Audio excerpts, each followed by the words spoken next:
A number of Democrats still pushing a long-shot goal when it comes to President Trump. You heard it right there.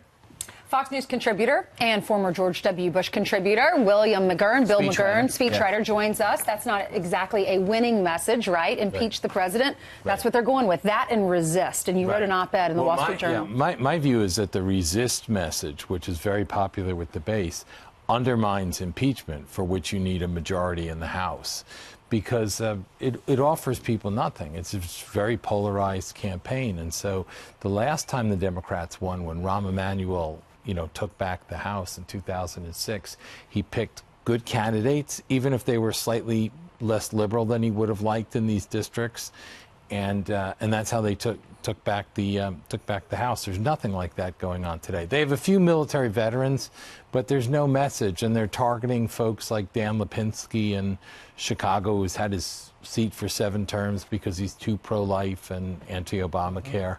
It doesn't seem that this is the way to a majority in a year where they have a lot of advantages. So there's 2 things, Bill. How to get a majority, number 1, and number 2, what to do if you get the majority.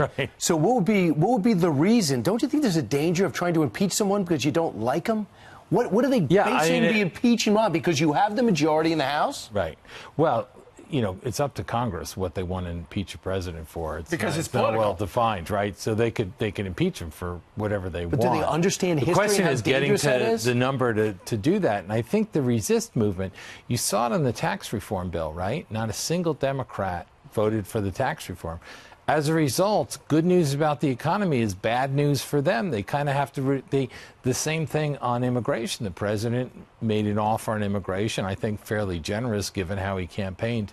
And a lot of the Democrats would rather have the issue. They also were willing to close down the government, for the DACA people who are here illegally. So and that blew up. So it takes out, they can't campaign and say, I'm a guy who's going to go to Washington, work with the other side to get things done. Right. They're taking that away from themselves, and I'm just not sure that's the path to a majority. They'll probably pick up some seats because it's midterms, and again, there's a lot of swing seats in suburban districts, where college-educated women will be big players, and that's not a constituency President Trump does well among. Right.